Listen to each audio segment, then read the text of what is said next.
Johnny here with Simpson Math. In this video, we're going to go over the properties of logarithms.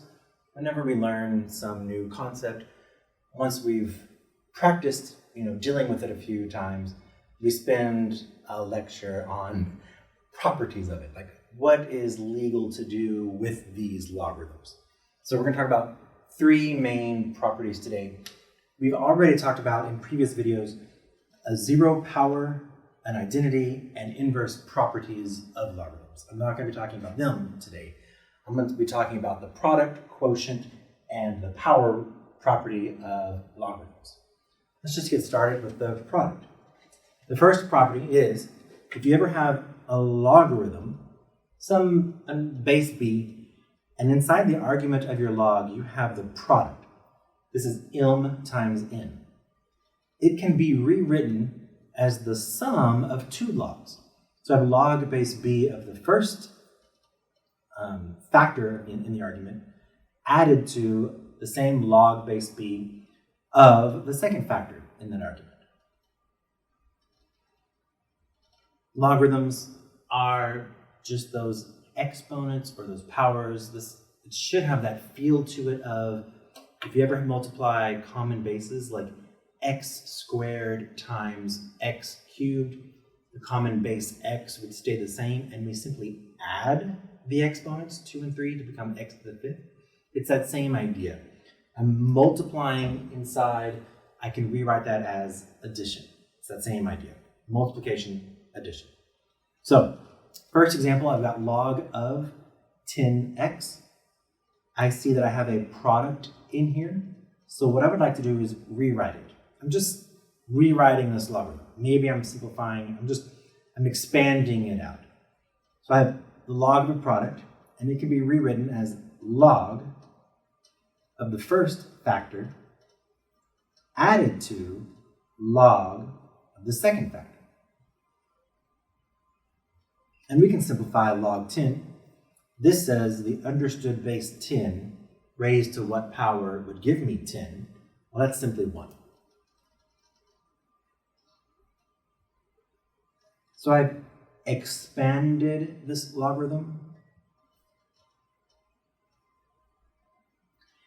And in doing so, I was able to simplify a little bit. So log of 10x is equal to, or is equivalent to, 1 plus log of x. Let's just do that again. If I had log base b of the cubed root of x being multiplied by y to the fourth power. Ooh, okay. Well, do y'all see the product in here? This can be rewritten. This is log base b of the first factor, the cubed root of x, being added to log base b of the second factor, y to the fourth. Now, because I'm dealing with logs, I probably want to see those exponents. I'm going to spend one more step just to say this is x to the 1/3 power.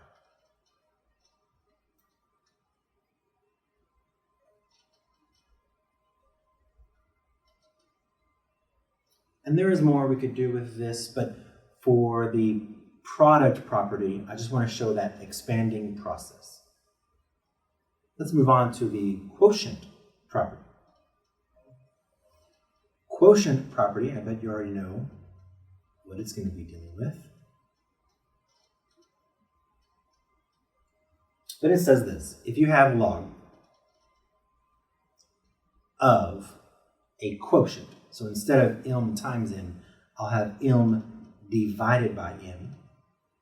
That can be rewritten as two logs again, where you have log of the numerator minus log of the denominator. The log of a quotient can be rewritten as the difference of two logs.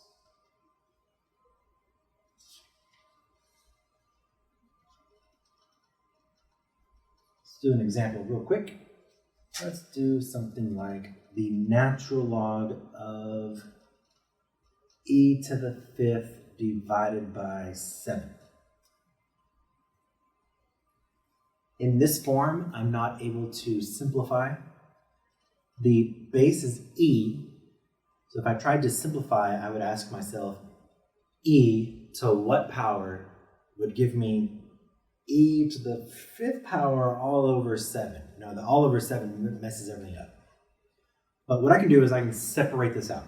I can rewrite this quotient as 2 separate logarithms. This is simply the natural log of the numerator minus the natural log of the denominator. Now the first natural log can be simplified. This is one of those inverse properties. This is just going to be 5 in the end.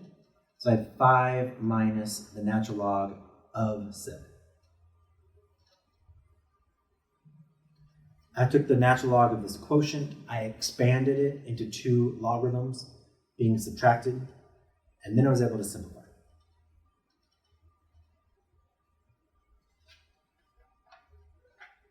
One more. Today is the power.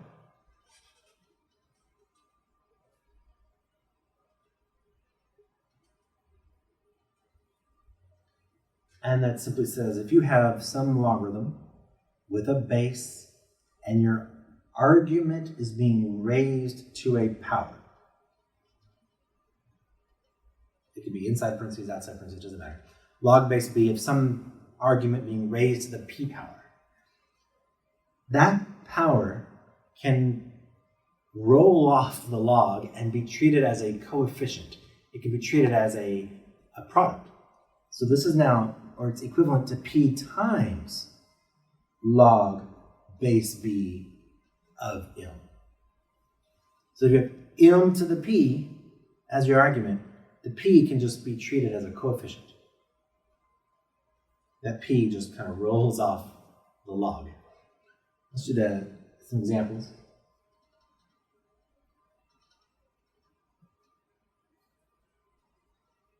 Like I know the answer to this from previous lectures. This is just base 10, so 10 to what power would give me 10 to the 2nd power? That should be 2.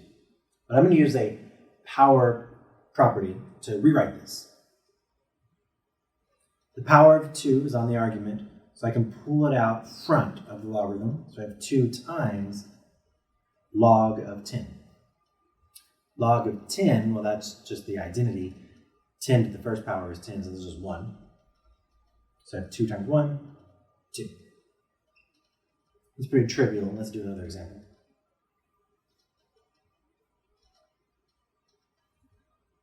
Natural log of x squared. E to what power gives me x squared? That's not going to happen. But what I can do is apply the power property and just rewrite it.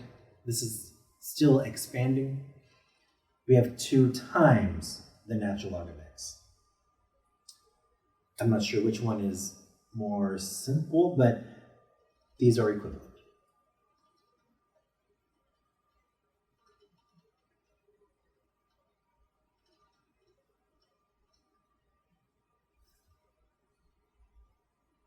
Notice the parentheses don't matter. This argument 7 is being raised to the 4th power. I can apply the power property and roll that 4 right off the log. Oops. That 4 can just be rewritten as a coefficient. I'm applying the power property 4 times this logarithm.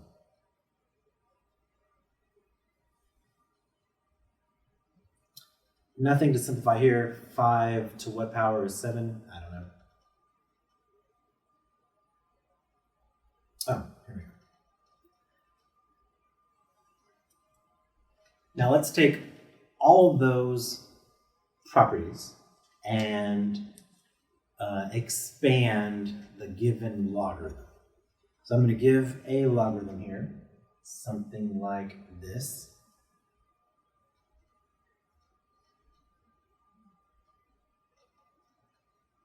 And my instructions, maybe I'm doing homework or an assignment, I don't know, but my instructions are to expand. If I'm expanding a logarithm, I'm using these three properties. I'm going to take products and bust them up as sums. I'll take quotients and bust them up as differences. I'll take powers and rewrite them as coefficients. If I have all three, I'll do all three. If I have multiples, I'll do all of them. All right, so this is pretty simple. It's just a straightforward quotient. So I'm going to apply the quotient property, log of the numerator minus log of the denominator. Oh, and that simplifies. This is just 3.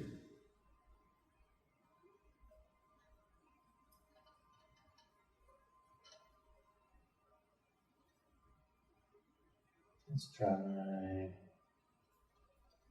log of m to the negative 8th power. Well, if I use a power property, I'll be done in one fell swoop. This is equal to negative 8 log of m.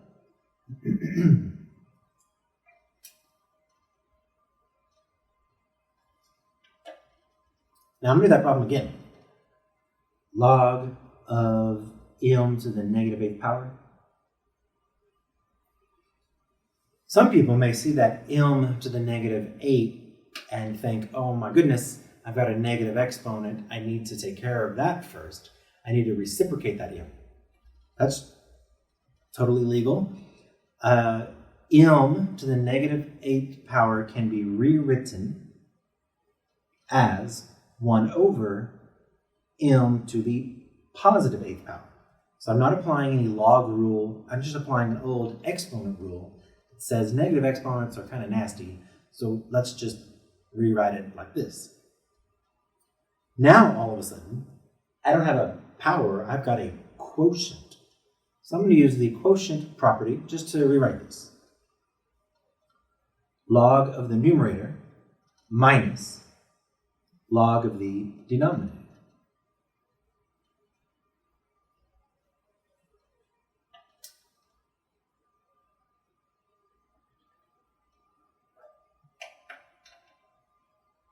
Well, the first one I think we can handle. The understood base is 10, that common log. So this is 10 raised to what power would give me 1. We talked about this in the previous video. 10 to the 0 power would give me 1. So this is simply 0. And this argument is being raised to the 8th power. So I'm going to apply the power property and bring that 8 down. It can be treated like a coefficient on the log. Well, notice I get the same thing. Negative 8 log m. So depending on maybe which order you go in, like you may go about this a different way than I do, but in the end, you should get the exact same answers as me or the textbook or your homework, because as long as you're doing these properties legally. All right, let's move on. Let's do, that looks scary. Log base 8 of 64 over the square root of x plus 1.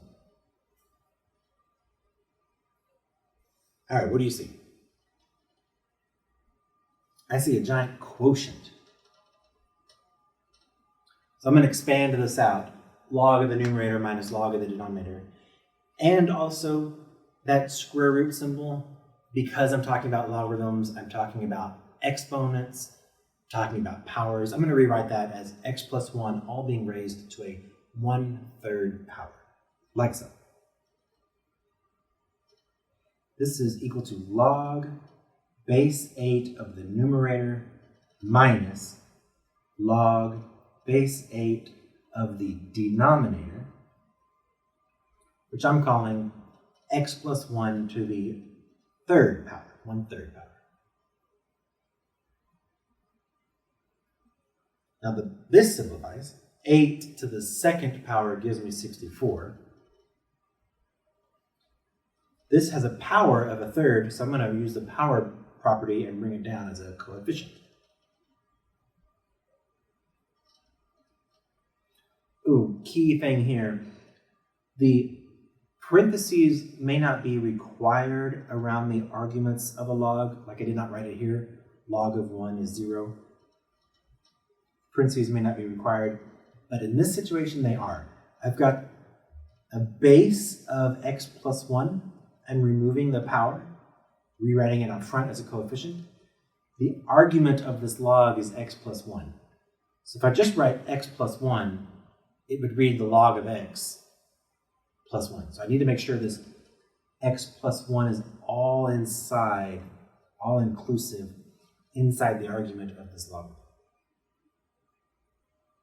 It's safe just to always use parentheses when writing arguments. But they're definitely needed in this kind of situation. All right, I've expanded it out. I don't think I can make this any prettier, so I'll just move on to the next. Let's try, oh my goodness, log base 6 of the cubed root of x, y to the 4th over z to the 5th. Oh goodness. Lots going on here. But what do you see first? Some of you may see a product, but I don't. I see a giant quotient. I see something in the numerator divided by something in the denominator. So I'm going to apply the quotient property first. Meaning, I've got log base 6 of the numerator. And I'm going to rewrite that as a power of 1/3. So I have x to the 1/3 times y to the 4th. That's my numerator. Minus log base 6 of z to the 5th power. All right. Now I see the log of just a product. So now I feel comfortable applying just a product property on the first logarithm. And I'll save my power for later. So the product can be rewritten as log base 6 of x to the 1/3 plus log base 6 of y to the 4th, and I still have trailing along this minus log base 6 of z to the 5th power.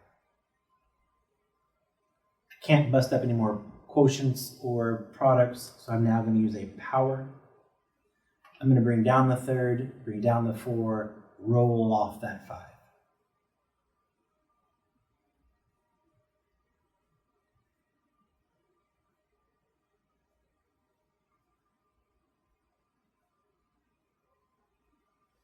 I have expanded this out. I took a single logarithm and I now have 3 terms, 3 separate logarithms. That's called expanding. Let's do this same idea, use the same properties, but this time we'll go in reverse. I'll give you several logarithms and I'll want to condense them down into a single logarithm. So we are now condensing. How does that spell? Is that a C? Condense? I don't know how to spell condense. All right, let's do it. I've got log base 3 of 405 minus log base 3 of 5. Well, before I begin doing some sort of maybe quotient, I'm just going to ask myself, are these powers of 3? 3 to the what power is 5? 3 to the what power is 405? Not one that I know of. Okay, I'm going to take the difference of 2 logarithms and condense them into a single logarithm. This is now log base 3 of, because of the difference, I'll be writing a quotient. The first log, that argument is the numerator, 405, divided by 5. Now I can do that division. 5 goes into 40, 8 times 1, so this is 81.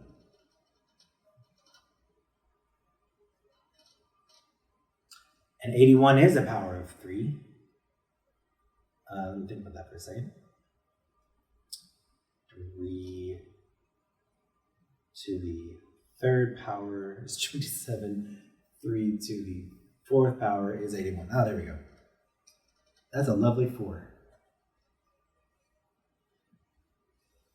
So I was given two logarithms that I could not simplify, but I was subtracting them, so I was able to rewrite them as the quotient. As in the quotient, I could play around with what was inside the argument. That's just division. I did the division.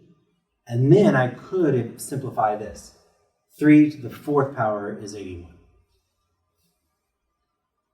Let's try that again.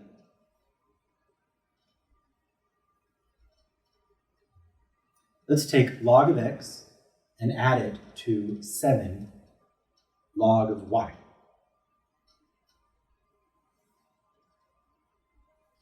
Well, I see a sum, so I'm thinking product, but the 7 is in the way.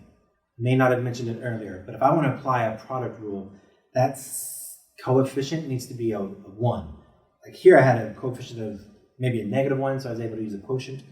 The 7 is kind of in my way. So I think what I'll do first is just do the power rule. I'll kick the 7 up top. So this becomes log base x plus log of x plus log of y to the 7th power using a power property. Now I'm able to condense these two logarithms into a single logarithm where I'm simply going to multiply the arguments, x times y to the 7th power.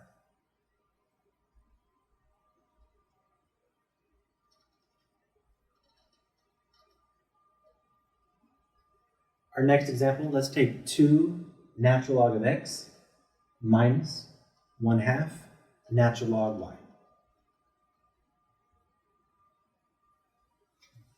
And my instructions are, I want to condense this thing. Oh yeah. Before I can apply some sort of quotient rule, these powers need to get out of my way. I'm going to kick up a 2 and I'm going to kick up a 1/2. Oh, a 1/2 power, I think that's just a square root.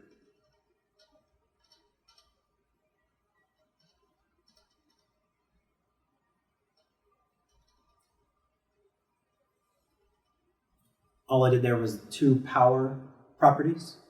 Now I'm going to condense these logarithms into a single natural log. In order to condense, we do need matching bases. So these both have an understood base of e, so I'm able to condense this into a single natural log.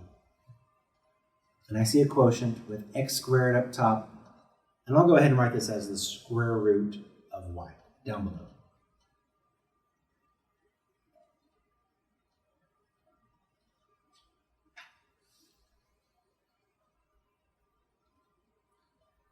Let's see, how hard can I make this? Let's take a look at 4 times the natural log of x plus 7 times the natural log of y minus 3 times the natural log of z.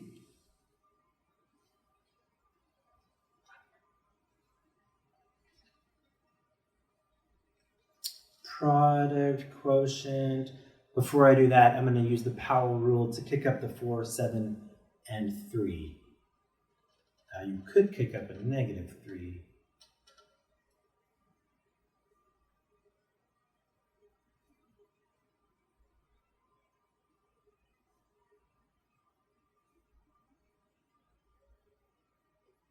But I'll leave that for another time.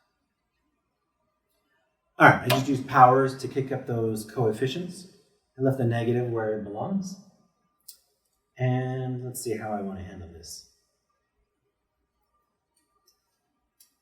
I think I'm looking here, and I can apply a quotient property first. I'm sorry, a product property first. The sum of these two natural logs can be rewritten as a single natural log of their product. So this is the natural log of x to the fourth, y to the seventh, and still trailing behind, I have a minus natural log z cubed.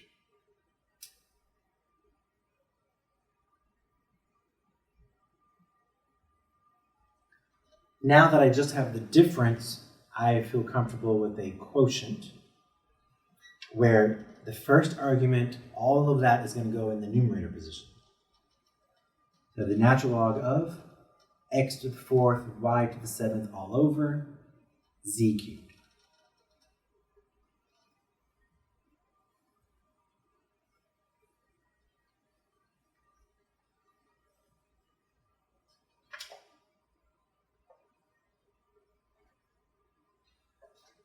Let's do one last one. I'll try to make it as complicated as I can. I've got 1/3 times log base 4 of x minus log base 4 of y plus 2 log base 4 of x plus 1. I don't know why I wrote y inside parentheses and not the x. I'll just put these here for consistency. So I've got 1/3 being multiplied by the set of parentheses. Inside, I have the difference of 2 logs. After that, I'm adding 2 log base 4 of x plus 1. All right. There's several maybe things I could do first. I could apply a power rule to that 2. I could do a quotient inside the parentheses. I could distribute my 1/3. I think if I've learned anything over the years, it's that simplifying inside parentheses, that's like comes first. The order of operations. So there's no, either 3 of those I could do first, but I think I'm going to take care of what is inside the parentheses first.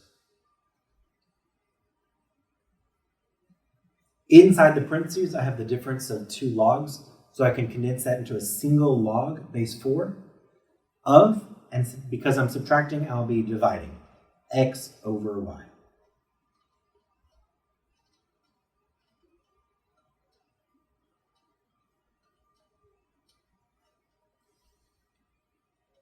Now I no longer need these parentheses. I got rid of the operation inside the parentheses. So this is just 1/3 times log base 4 of x over y, meaning I can use a power rule to kick up the 1/3 and a power rule to kick up the 2. I think I'll do that.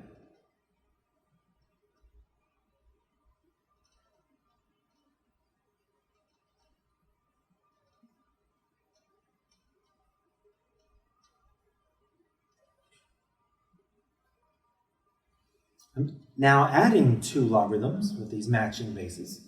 So I think I can finally apply a product property, where I have the first argument being multiplied by the second argument. And I'm thinking, I'll go ahead and turn this back into a radical, the cubed root, just for fun.